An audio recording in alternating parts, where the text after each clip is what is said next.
Last class में साथियों मैंने आपको पढ़ाया था कि जो इंसुलिन हार्मोन है, जो इंसुलिन हार्मोन है ये कहां से निकलता है? पेंक्रियाज ग्लैंड से, पेंक्रियाज ग्लैंड की बीटा कोशिकाओं से।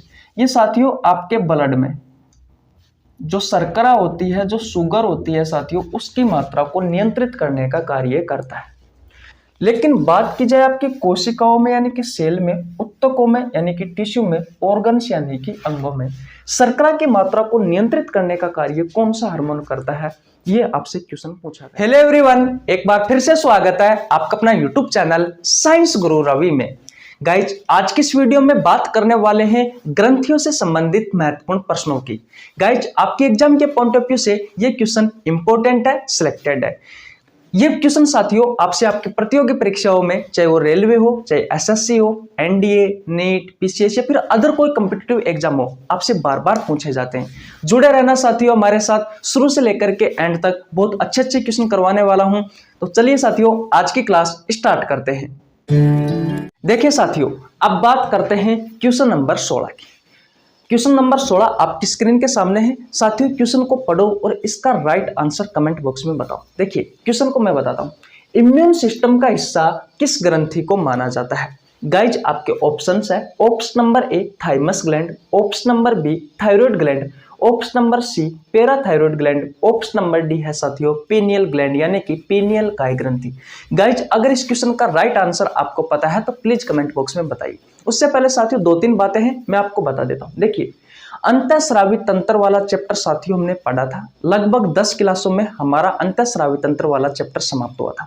उससे पहले साथियों अंतःस्रावी तंत्र में हम अंतःस्रावी ग्रंथियों के बारे में पढ़ते हैं। अंतःस्रावी ग्रंथियों की संख्या 9 होती है। एक एक ग्रंथि पर साथियों मैंने अलग से क्लास बनाई है। तो लगभग साथियों इस चैप्टर को मैंने 20 क्लासों में कंप्लीट किया है। अगर आपने वो चैप्टर नहीं देखा है तो जाओ, आपको नीचे लिंक डिस्क्रिप्शन में मिल जाएगा या फिर चैनल पर जाकर आप चेकआउट कर सकते हैं। इतनी बात क्लियर? ओके साथियों, अंतःस्रावी तंत्र से वाले चैप्टर से जितने भी इंपॉर्टेंट क्वेश्चन आपसे आपकी प्रतियोगी परीक्षाओं में पूछे जा सकते हैं साथियों, उन सभी क्वेश्चनों को मैं आपको करवा रहा हूं। 3 क्लास साथियों इस चैप्टर की कंप्लीट हो चुकी है एमसीक्यू क्वेश्चनों की। ये चौथी क्लास है साथियों। आज हम स्टार्ट कर रहे हैं क्वेश्चन नंबर 16 से। इतनी बात क्लियर है? ओके, अब बात करते हैं साथियों कि इस क्वेश्चन का राइट आंसर क्या होगा। देखिए, आपसे क्वेश्चन पूछा है कि इम्यून सिस्टम का हिस्सा किस ग्रंथि को माना जाता है। तो सबसे पहले आपको साथियों क्वेश्चन समझ में आना चाहिए। इम्यून सिस्टम क्या है? साथियों ऐसा सिस्टम, या फिर मैं कह सकता हूं कि ऐसा तंत्र जो हमें बीमारियों से बचाता है साथियों, ऐसे सिस्टम को कहा जाता है इम्यून सिस्टम। तो आपसे क्वेश्चन पूछा गया है कि इम्यून सिस्टम का हिस्सा किस ग्रंथि को माना जाता है। तो साथियों माना जाता है भैया थाइमस ग्रंथि को। अब क्यों माना जाता है साथियों, तो वो बात सुनिए। देखिए, थाइमस ग्रंथि से साथियों एक हार्मोन निकलता है और उस हार्मोन का नाम है भैया थाइमोसिन। Thymosin hormone. अब ये थाइमोसिन हार्मोन क्या करता है साथियों, तो देखिए एक डब्ल्यूबीसी होती है। डब्ल्यूबीसी के बारे में भी बताएंगे अभी आपको। Lymphocyte WBC, lymphocyte WBC. ये लिम्फोसाइट डब्ल्यूबीसी भी 2 प्रकार की होती है। एक होती है साथियों बी लिम्फोसाइट डब्ल्यूबीसी और एक होती है टी लिम्फोसाइट डब्ल्यूबीसी। तो जो टी लिम्फोसाइट डब्ल्यूबीसी है भैया, इसे इसे परिपक्व बनाने का कार्य करता है साथियों ये थाइमोसिन हार्मोन। अब आप कहोगे भैया कि इसे परिपक्व बना रहा है तो हमें हमारे कुछ बात समझ में नहीं आई। तो देखिए अब समझोगे। आपका ब्लड होता है, आप सभी को पता है, जिसे आप रक्त, खून या फिर रुधिर कहते हो। साथियों ये 2 भागों में बटा हुआ होता है। एक होता है इसका ठोस भाग और एक होता है साथियों इसका द्रव भाग।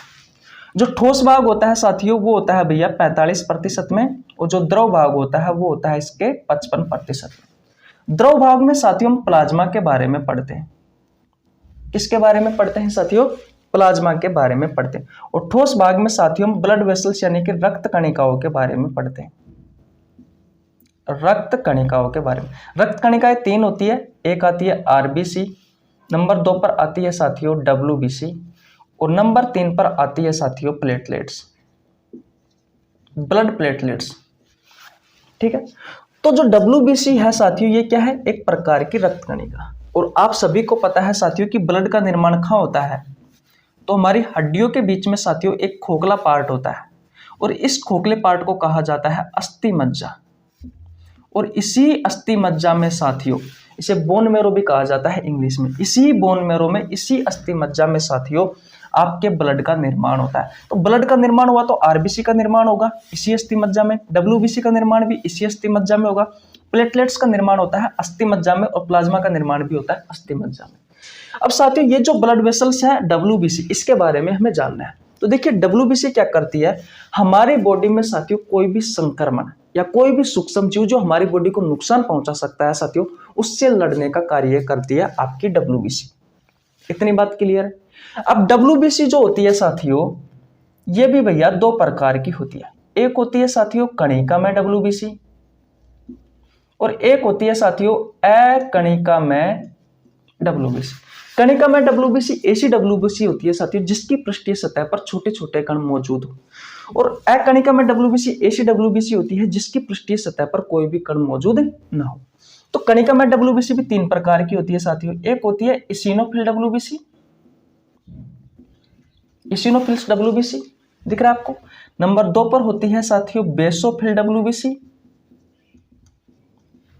और नंबर 3 पर होती है साथियों न्यूट्रोफिल डब्ल्यूबीसी, न्यूट्रोफिल्स डब्ल्यूबीसी। ये आपको दिखाई दे रहा है, ओके। अकणिका में जो डब्ल्यूबीसी होती है साथियों ये दो प्रकार की होती है। एक होती है मोनोसाइट डब्ल्यूबीसी और एक होती है साथियों लिम्फोसाइट डब्ल्यूबीसी। इतनी बात क्लियर है, ओके। तो लिम्फोसाइट जो डब्ल्यूबीसी होती है साथियों ये दो प्रकार की होती है, बी लिम्फोसाइट डब्ल्यूबीसी और टी लिम्फोसाइट डब्ल्यूबीसी। तो मेरा कहने का मतलब यह है साथियों कि डब्ल्यूबीसी क्या करती है, आपकी बॉडी में कोई बाहर से कोई सूक्ष्म जीव आया, ऐसा सूक्ष्म जीव साथियों वो वायरस हो सकता है, बैक्टीरिया हो सकता है, प्रोटोजोआ हो सकता है, कवक हो सकता है, जो आपकी बॉडी को नुकसान पहुंचा सके, तो उससे लड़ने का कार्य करती है साथियों आपकी डब्ल्यूबीसी। आपके इम्यून सिस्टम को बढ़ाती है, ऐसा सिस्टम साथियों जो बीमारियों से लड़ने में सहायक होता है। इतनी बात क्लियर है। तो मैं क्या कह रहा हूं साथियों कि ब्लड का निर्माण तो किसमें हुआ, अस्थि मज्जा में, यानी कि इस डब्ल्यूबीसी का निर्माण किसमें हुआ, अस्थि मज्जा में। तो साथियों ये जो लिम्फोसाइट डब्ल्यूबीसी है इसका निर्माण भी कहां हुआ साथियों, अस्थि मज्जा में हुआ। लेकिन ये परिपक्व और मैच्योर कहां पे हो रही है साथियों, ये थाइमोसिन हार्मोन कर रहा है। किस ग्रंथि से निकल रहा है, थाइमस ग्रंथि से निकल रहा है साथियों ये हार्मोन। थाइमस ग्रंथि साथियों आपके चेस्ट में पाई जाती है, आपके हृदय के पास। ये साथियों जैसे जैसे बूढ़े लोग होते जाते हैं तो बूढ़े लोगों में यानी कि 50 से 55 साल की उम्र हो जाती है, उसके बाद में साथियों ये ग्रंथि गायब होना स्टार्ट हो जाती है, गायब हो ही जाती है साथियों 50 से 55 उम्र की, 50 से 55 साल की उम्र में। तो इतनी बात क्लियर है। तो आपको कुल मिला के ये बात समझ में आई कि साथियों जो डब्ल्यूबीसी होती है वो अस्थि मज्जा में बनती है, लेकिन भैया आपकी हड्डियों में बनती है, लेकिन परिपक्व कहां पे हो रही है, टी लिम्फोसाइट डब्ल्यूबीसी आपके थाइमोसिन हार्मोन में हो रही है। थाइमोसिन हार्मोन कर रहा है यानी कि थाइमस ग्लैंड से निकला हुआ हार्मोन कर रहा है। बोलो इतनी बात आपको समझ में आई या नहीं है। और लिम्फोसाइट डब्ल्यूबीसी क्या करती है, संक्रमण से लड़ने का कार्य करती है, इन्फेक्शन से लड़ने का कार्य करती है। तो साथियों अगर बीमारियों से लड़ रही है तो मैंने भी तो क्वेश्चन यही पूछा है कि इम्यून सिस्टम का हिस्सा किस ग्रंथि को माना जाता है। ऐसा तंत्र जो बीमारियों से लड़ता है उस तंत्र का हिस्सा साथियों किस ग्रंथि को माना जाता है, थाइमस ग्रंथि को माना जाता है। क्योंकि भैया इससे जो हार्मोन निकलता है ना साथियों, वो भैया थाइमोसिन हार्मोन जो टी लिम्फोसाइट डब्ल्यूबीसी होती है उससे परिपक्व बनाता है, यानी कि लड़ने के लिए जो जीवाणु होते हैं, जो विषाणु होते हैं, जो प्रोटोजोआ होते हैं, या फिर कोई ऐसा सूक्ष्म जीव जो हमारी बॉडी को नुकसान पहुंचा सकता है, उनसे लड़ने के लिए साथियों इस टी लिम्फोसाइट डब्ल्यूबीसी को तैयार करता है कौन, ये थाइमोसिन हार्मोन। यही कारण है मेरे दोस्त कि इम्यून सिस्टम का हिस्सा इस थाइमोसिन हार्मोन को, इस थाइमस ग्लैंड को माना जाता है। तो आशा करता हूं ये क्वेश्चन आपको बहुत अच्छे से समझ में आ गया होगा। आपको क्या याद रखना है साथियों कि थाइमस ग्रंथि से एक हार्मोन निकलता है, थाइमोसिन हार्मोन, जो टी लिम्फोसाइट डब्ल्यूबीसी को मैच्योर करने में सहायक होता है। बस इतना याद कर रखना है। इतनी बात क्लियर है, ओके। स्क्रीनशॉट ले लीजिए साथियों। आशा करता हूं ये क्वेश्चन आपको बहुत अच्छे से समझ में आ गया होगा। आगे बढ़ते हैं। देखिए साथियों अब बात करते हैं क्वेश्चन नंबर 17 की। बहुत अच्छा क्वेश्चन है साथियों। इस क्वेश्चन में भी मैं आपको बहुत सारी जानकारी देने वाला हूं। जो आपके एग्जाम के पॉइंट ऑफ व्यू से बहुत ही ज्यादा इंपॉर्टेंट है। स्टार लगा लीजिए साथियों, इस प्रकार के क्वेश्चन अक्सर आपसे रेलवे में पूछे जाते हैं। देखिए क्वेश्चन नंबर 17 कहता है कि हमारी कोशिका उत्तक अंगों में शर्करा की मात्रा को नियंत्रित करने का कार्य कौन सा हार्मोन करता है। लास्ट क्लास में साथियों मैंने आपको पढ़ाया था कि जो इंसुलिन हार्मोन है, जो इंसुलिन हार्मोन है ये कहां से निकलता है, पेंक्रियाज ग्लैंड से, पेंक्रियाज ग्लैंड की बीटा कोशिकाओं से। ये साथियों आपके ब्लड में जो शर्करा होती है, जो शुगर होती है साथियों, उसकी मात्रा को नियंत्रित करने का कार्य करता है। लेकिन बात की जाए आपकी कोशिकाओं में यानी कि सेल में, उत्तकों में यानी कि टिश्यू में, ऑर्गन्स यानी कि अंगों में शर्करा की मात्रा को नियंत्रित करने का कार्य कौन सा हार्मोन करता है, ये आपसे क्वेश्चन पूछा गया है। गाइज आपके ऑप्शंस दिए हुए हैं। Option number A glucocorticoids hormone, option number B है mineralocorticoids hormone, option number C है एंड्रोजन हार्मोन और ऑप्शन नंबर डी है कोई नहीं। तो बताइए इस क्वेश्चन का राइट आंसर क्या होगा। नाम से स्पष्ट हो रहा है ग्लूको यानी कि ग्लूकोज, और ग्लूकोज को ही अपन क्या कहते हैं, शर्करा। तो साथियों ऑप्शन नंबर ए इसका राइट आंसर होगा ग्लूकोकोर्टिकोइड्स हार्मोन। गाइज इस हार्मोन को कोर्टिसोल हार्मोन भी कहा जाता है, कोर्टिसोल हार्मोन। ये जो है साथियों नंबर 2 पर मिनरलोकोर्टिकोइड्स हार्मोन, इसका दूसरा नाम होता है साथियों एल्डोस्टेरोन हार्मोन। ये क्या काम करता है साथियों, अभी बताता हूं। देखिए अधिवक्र ग्रंथि के बारे में आपने सुना है। अधिवक्र एड्रिनल ग्लैंड आपकी किडनी के जस्ट ऊपर होती है साथियों। आपकी किडनी का आकार कुछ इस तरीके से होता है। आपकी किडनी के जस्ट ऊपर साथियों एक जोड़ी होती है भैया एड्रिनल ग्लैंड, और एड्रिनल ग्लैंड के भी 2 पार्ट होते हैं। जो बाहरी पार्ट होता है साथियों उसका नाम होता है कोर्टेक्स, इसे हिंदी में कहा जाता है वल्कुट, और जो मध्य वाला भाग होता है साथियों उसे कहा जाता है मेडुला यानी कि पिंड। अभी जो कोर्टेक्स है, वल्कुट है, इससे साथियों 3 हार्मोन निकलते हैं। अब वो तीनों हार्मोन में से साथियों नंबर 1 पर तो ये हार्मोन है, नंबर 2 पर ये हार्मोन है और नंबर 3 पर ये हार्मोन है। इतनी बात क्लियर है। ग्लूकोकोर्टिकोइड्स हार्मोन इसे ही साथियों कोर्टिसोल हार्मोन कहा जाता है। मिनरलोकोर्टिकोइड्स हार्मोन को साथियों एल्डोस्टेरोन हार्मोन कहा जाता है। तो आपकी प्रतियोगी परीक्षाओं में इन दोनों नाम में से कोई सा भी नाम आपसे पूछा जा सकता है। और नंबर 3 हार्मोन है साथियों एंड्रोजन हार्मोन। अब बात आती है साथियों कि मिनरलोकोर्टिकोइड्स हार्मोन क्या करता है, ग्लूकोकोर्टिकोइड्स हार्मोन क्या करता है और एंड्रोजन हार्मोन क्या करता है, क्योंकि ये क्वेश्चन ही तो आपसे आपकी प्रतियोगी परीक्षाओं में पूछे जाते हैं। देखिए साथियों ग्लूकोकोर्टिकोइड्स जो हार्मोन होता है साथियों, ये आपकी कोशिका में, उत्तकों में और साथियों अंगों में शर्करा की मात्रा को संतुलन बनाए रखने का कार्य करता है, और आपके ब्लड में शर्करा की मात्रा को संतुलन बनाए रखने का कार्य करता है। पेंक्रियाज ग्रंथि की बीटा कोशिकाओं से इंसुलिन हार्मोन निकलता है साथियों। इतनी बात क्लियर है। इसके अलावा साथियों ग्लूकोकोर्टिकोइड्स हार्मोन आपके शरीर में स्ट्रेस, जो तनाव होता है साथियों, उस तनाव पर भी कंट्रोल रखने का कार्य करता है। इतनी बात क्लियर। शुगर और भैया किस पर, स्ट्रेस पर। कौन, ग्लूकोकोर्टिकोइड्स हार्मोन या कोर्टिसोल हार्मोन। अगर आपको और डिटेल में पढ़ना है तो मैंने चैप्टर करवा रखा है, आप जाकर पढ़ सकते हैं, ठीक है, ओके। नंबर 2 पर बात करते हैं साथियों मिनरलोकोर्टिकोइड्स हार्मोन, जिसे आप एल्डोस्टेरोन हार्मोन भी कहते हो। साथियों मिनरलो नाम से स्पष्ट हो रहा है कि जो खनिज लवण है साथियों उन पर नियंत्रण बनाए रखने का कार्य करता है। खनिज लवण में भी किस पर साथियों, तो साल्ट पर। किस पर, साल्ट पर यानी कि नमक पर, NaCl। इस साल्ट पर साथियों नियंत्रण बनाए रखने का कार्य करता है कौन, मिनरलोकोर्टिकोइड्स हार्मोन या एल्डोस्टेरोन हार्मोन। एंड्रोजन की बात करें साथियों तो जो सेक्सुअल कैरेक्टर होते हैं,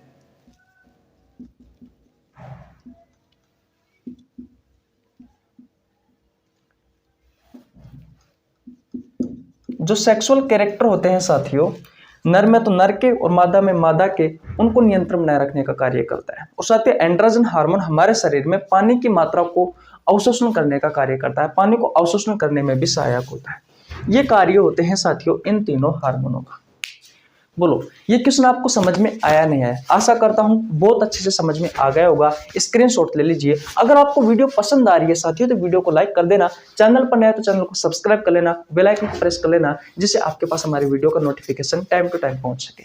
गाइज मेरा नाम रवि है, मैं सभी प्रतियोगी परीक्षाओं के लिए बायोलॉजी पढ़ाता हूं। जो कंटेंट आपको पेड कोर्स में उपलब्ध नहीं होता उससे अच्छा कंटेंट उपलब्ध कराने की कोशिश करता हूं। और गाइज 2 क्वेश्चन कंप्लीट हो गए हैं, 3 क्वेश्चन और करवाऊंगा साथियों। बहुत सारी जानकारी देने वाला हूं 3 क्वेश्चनों में भी। लगभग साथियों में इन 5 क्वेश्चनों में आपको 25 से 30 क्वेश्चन की जानकारी देता हूं, इसलिए एक एक क्वेश्चन एक एक लाइन बहुत ही ज्यादा इंपॉर्टेंट है। जुड़े रहना, कभी भी धोखा हो सकता है आपके साथ, इसलिए हर कोई बात ध्यान से सुनना। बात क्लियर है? ओके, स्क्रीनशॉट ले लीजिए। अब चलते हैं अगले क्वेश्चन की ओर। देखिए साथियों, अब बात करते हैं क्वेश्चन नंबर 18 की। बहुत अच्छा क्वेश्चन है साथियों, बार बार आपसे आपके प्रतियोगी परीक्षाओं में इस प्रकार के क्वेश्चन पूछे जाते हैं। क्वेश्चन 18 आपके स्क्रीन के सामने है। क्वेश्चन को पढ़िए साथियों और इस क्वेश्चन का राइट आंसर दीजिए कमेंट बॉक्स में। देखिए क्वेश्चन नंबर 18 कहता है कि निम्न में से किस हार्मोन को आपातकालीन हार्मोन कहा जाता है, इमरजेंसी हार्मोन कहा जाता है। आपके ऑप्शन है साथियों, option number A adrenaline hormone, option number B है noradrenaline hormone, option number C है दोनों, और ऑप्शन नंबर डी है साथियों कोई नहीं। गाइस जिस क्वेश्चन का राइट आंसर होगा वो होगा ऑप्शन नंबर सी दोनों। यानी कि साथियों जो एड्रिनलिन हार्मोन है और जो नॉर एड्रिनलिन हार्मोन है ये 2 अलग अलग हार्मोन है, और ये दोनों हार्मोन साथियों एक साथ कार्य करते हैं जब कोई आपके शरीर में कोई इमरजेंसी सिचुएशन होती है, आपातकालीन स्थिति होती है साथियों, तो उस समय आपके शरीर से ये दोनों हार्मोन निकलते हैं। देखिए अच्छे से समझ जाते हैं। आपने एड्रिनल ग्लैंड का नाम सुना है, अभी पिछले क्वेश्चन में बताया था, आपकी किडनी के जस्ट ऊपर होती है।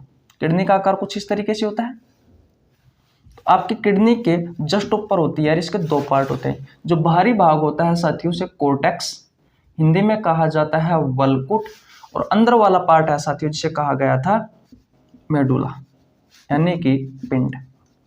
इतनी बात क्लियर है? ओके। कोर्टेक्स वाले भाग से साथियों 3 हार्मोन निकल रहे थे, मैंने आपको नाम भी बताया था। ग्लूकोकोर्टिकोइड्स हार्मोन जिसे कोर्टिसोल हार्मोन भी कहा जाता है, मिनरलोकोर्टिकोइड्स हार्मोन जिसे साथियों एल्डोस्टेरोन हार्मोन भी कहा जाता है, और साथियों नंबर 3 पर आता है एंड्रोजन हार्मोन। तीनों हार्मोन के कार्य भी मैंने आपको पिछले क्वेश्चन में करवाए थे। अब बात करते हैं साथियों मेडुला वाले भाग की। तो इससे साथियों 2 हार्मोन निकलते हैं, एक है साथियों एड्रिनलिन हार्मोन और दूसरा है नॉर एड्रिनलिन हार्मोन। इसी का ही दूसरा नाम होता है साथियों एपिनेफ्रिन। एपिनेफ्रिन, और इस एड्रिनलिन हार्मोन का दूसरा नाम होता है एपिनेफ्रिन हार्मोन, और नॉर एड्रिनलिन हार्मोन का दूसरा नाम होता है नॉर एपिनेफ्रिन हार्मोन। अब बात आती है साथियों कि क्या करते हैं, तो ये दोनों हार्मोन साथियों एक साथ करते हैं जब कोई इमरजेंसी सिचुएशन आती है साथियों, तो उस समय ये हार्मोन निकलते हैं। अब वो इमरजेंसी सिचुएशन क्या क्या हो सकती है? मान लीजिए आपको डर लग रहा है, फियर, तब साथियों ये हार्मोन निकलेंगे दोनों। आपकी किसी से लड़ाई हो गई यानी कि फाइट, तो साथियों ये हार्मोन निकलेंगे। बोलो इतनी बात क्लियर है? ओके। अगर आप भाग रहे हो साथियों शेर को देखकर या कुत्ते को देखकर, यानी कि फ्लाइट, यहां पर फ्लाइट का मतलब होता है भाग जाना। 3 इन 3 ऐप की कंडीशन में साथियों ये इमरजेंसी हार्मोन निकलेंगे। एड्रिनलिन हार्मोन से एपिनेफ्रिन हार्मोन भी कहा जाता है, और साथियों नॉर एड्रिनलिन हार्मोन से नॉर एपिनेफ्रिन हार्मोन भी कहा जाता है। जब साथियों ये हार्मोन निकलते हैं तो आपकी बॉडी में कुछ बायोलॉजिकल चेंजेस आते हैं, जैसे कि शरीर में कंपन होना, रोंगटे खड़े हो जाना, श्वास फूलना, पसीना आना, हृदय की धड़कन तेज हो जाना। इस प्रकार के साथियों बायोलॉजिकल जो चेंजेस है वो आपको देखने को मिलते हैं। तो याद रखना मेरे दोस्त, जो एड्रिनलिन हार्मोन है और जो नॉर एड्रिनलिन हार्मोन है ये आपातकालीन स्थिति में निकलते हैं, इन्हें आपातकालीन हार्मोन भी कहा जाता है, और ये एड्रिनल ग्लैंड के जो मेडुला वाला भाग है यानी कि पिंड वाला भाग है उससे निकलते हैं। इतनी बात क्लियर है? आशा करता हूं दोस्त ये क्वेश्चन भी आपको बहुत अच्छे से समझ में आ गया होगा। अगर गाइस समझ में आ गया है तो प्लीज आपसे रिक्वेस्ट है स्क्रीनशॉट ले लीजिए ताकि आपके आगे काम आए, और साथियों प्रॉपर नोट्स बना लेना इन क्वेश्चनों का, क्योंकि ये सभी क्वेश्चन आपके एग्जाम के पॉइंट ऑफ व्यू से बहुत ही ज्यादा इंपॉर्टेंट है। ओके बच्चा, आगे चलते हैं। स्क्रीनशॉट ले लिया? ओके जी। देखिए भैया अब बात करते हैं क्वेश्चन नंबर 19 की। आपकी स्क्रीन के सामने है, बहुत अच्छा क्वेश्चन है साथियों। क्वेश्चन को पढ़िए और इसका आंसर कमेंट बॉक्स में बताइए। पढ़ लिया भैया क्वेश्चन? ओके, कमेंट बॉक्स में बताओ। देखिए मैं करवाता हूं। क्वेश्चन नंबर 19 कहता है कि नर के प्रजनन अंगों की वृद्धि कौन सा हार्मोन करवाता है? आपके ऑप्शंस है। Option number A testosterone hormone, option number B है oestrogen hormone, option number C है progesterone hormone, option number D है कोई नहीं। देखिए बच्चों, इस क्वेश्चन का जो राइट आंसर होगा वो होगा भैया टेस्टोस्टेरोन हार्मोन। इस हार्मोन को साथियों नर हार्मोन भी कहा जाता है। और साथियों ये मेल जो रिप्रोडक्टिव ऑर्गन होते हैं, मेल रिप्रोडक्टिव जो ऑर्गन होते हैं, नर प्रजनन भाग या नर जनन भाग की साथियों ग्रोथ करवाने में सहायक होते हैं टेस्टोस्टेरोन हार्मोन। साथियों ये जो हार्मोन होता है, जो स्पर्म होता है, जो शुक्राणु होता है साथियों, उस शुक्राणु के निर्माण में भी सहायक होता है टेस्टोस्टेरोन हार्मोन। इतनी बात क्लियर है? ओके, अब बात करते हैं साथियों एस्ट्रोजन हार्मोन की। तो गाइज इसे मादा हार्मोन भी कहा जाता है। इतनी बात क्लियर है? और ये क्या करवाता है साथियों? ये फीमेल जो रिप्रोडक्टिव ऑर्गन होते हैं,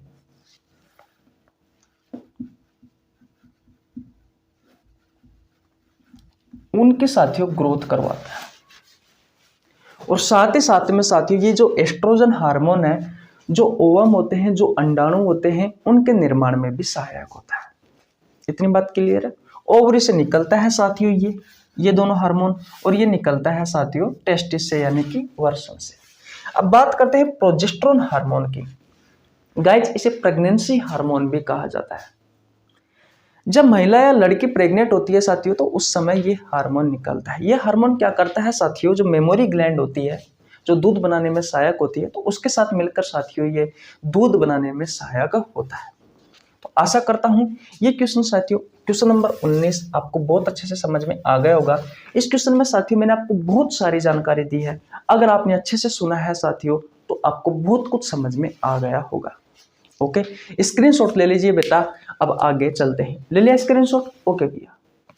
देखिए भैया, अब बात करते हैं क्वेश्चन नंबर 20 की। साथियों ये क्वेश्चन जितना हो सके भैया उतना स्टार लगा लेना बहुत ही ज्यादा इंपॉर्टेंट। ना जाने साथियों कितनी बार आपसे आपकी प्रतियोगी परीक्षाओं में पूछा गया। ये क्वेश्चन साथियों मैं पहले भी करवा चुका, लेकिन मैंने पहले क्वेश्चन दिया था कि निम्न में से नर हार्मोन है। अब बस फर्क कितना है साथियों कि निम्न में से मादा हार्मोन कौन सा है, ये आपको चुनना है। मैंने आपको पहले भी बता चुका। अगर आपको इस क्वेश्चन का राइट आंसर पता है तो कमेंट बॉक्स में जरूर बताइए। देखिए मादा हार्मोन है साथियों एस्ट्रोजन। ये दोनों तो साथियों महिला में निकलते हैं, यानी कि मादा में निकलते हैं। कहां से निकलते हैं? ओवरी से, अंडाशय से। ठीक है, ओवरी क्या है? एक ग्लैंड है। एस्ट्रोजन जो हार्मोन है साथियों, इसे तो कहा जाता है मादा हार्मोन। ठीक है, और जो प्रोजेस्टेरोन हार्मोन है उसे कहा जाता है प्रेगनेंसी हार्मोन। मैंने बताया ना आपको अभी कि जब महिला या मादा प्रेग्नेंट होती है उस समय निकलता है। इसका कार्य क्या है? मेमोरी ग्लैंड के साथ मिलकर ये काम करता है, दूध बनाने में सहायक होता है। इतनी बात क्लियर है? और साथियों अगर नर हार्मोन के बारे में पूछा जाए, नर हार्मोन ये है, इसका निर्माण होता है साथियों टेस्टिस से यानी कि वृषण से। वृषण भी क्या है? एक ग्रंथि है। बोलो। तो ये क्वेश्चन नंबर 20 आपका कंप्लीट हो चुका है साथियों। अंतःस्रावी ग्रंथि 9 ग्रंथि होती है, जिनमें से साथियों मैं अब तक आपको 7 ग्रंथियों से क्वेश्चन करवा चुका। किस किस ग्रंथि से क्वेश्चन करवा चुका? तो भैया थायराइड जो ग्रंथि है इससे मैं क्वेश्चन करवा चुका। पैराथायराइड से मैं आपको क्वेश्चन करवा चुका।